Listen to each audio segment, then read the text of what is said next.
Welcome back. Let's talk about the markets, the fundamentals, where we are headed. Jigar Mistry of Boeing Capital now joins us on the show now.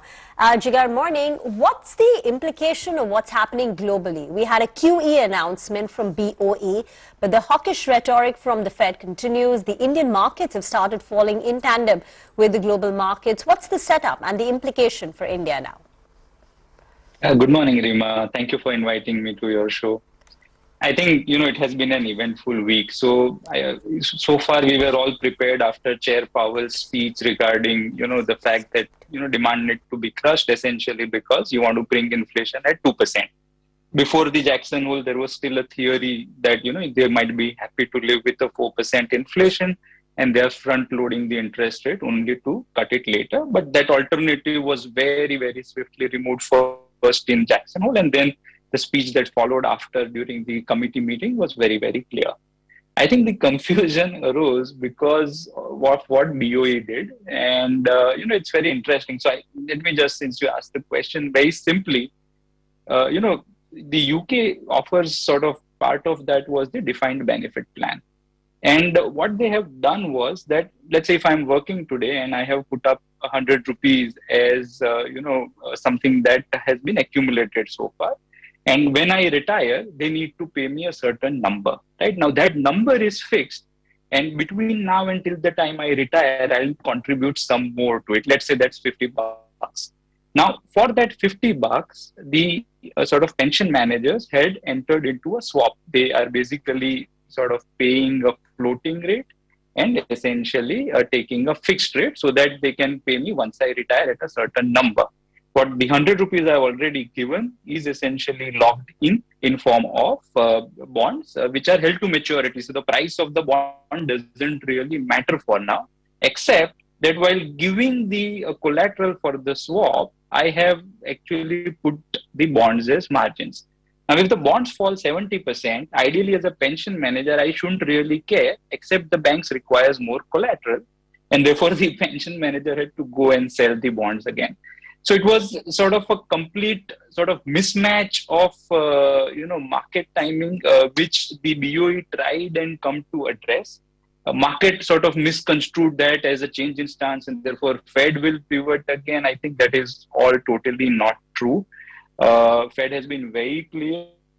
And, ideally, a lot of people say that, look, in India, how does it matter? But India, the RBI raised 50 basis points today at a time when the Indian economy is not hitting, which is essentially to sort of prevent the 90 odd billion in forex we have lost and the 82 on the rupee that we likely to see very soon.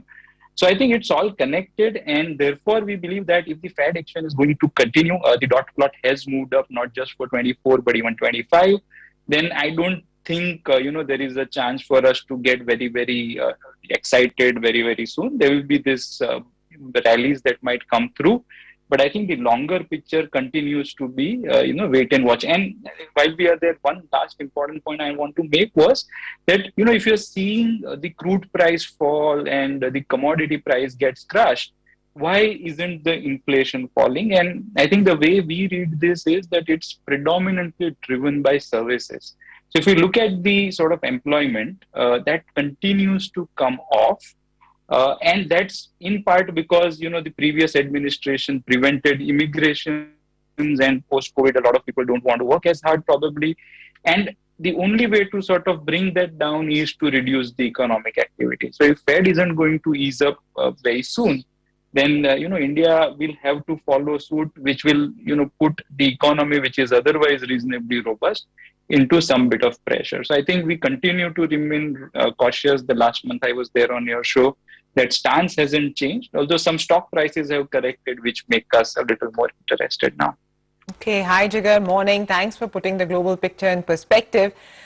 So your caution is taken on board, but despite that caution, I'm sure you're looking to buy. You said you're, feeling enthusiastic given the current valuation. So what is it that's looking appealing to you right now?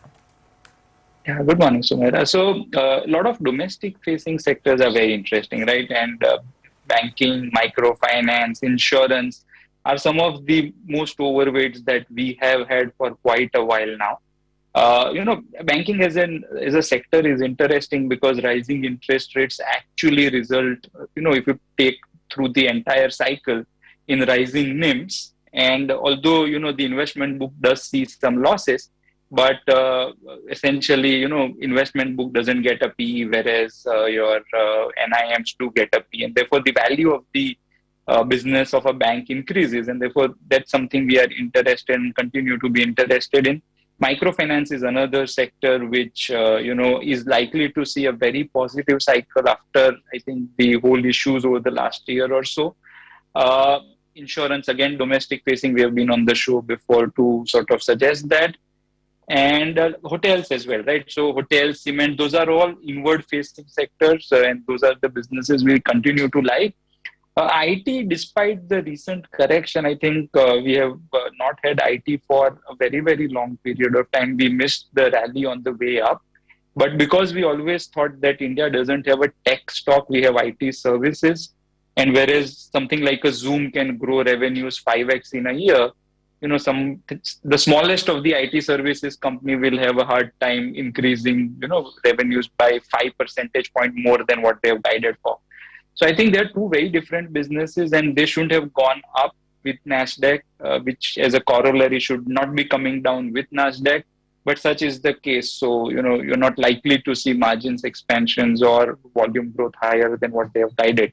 In which case, you have to stick with the domestic facing industries. Thank you very much, Jigar. We're out of time. Thank you very much for joining in. Got another important story to track. Market regulator Sept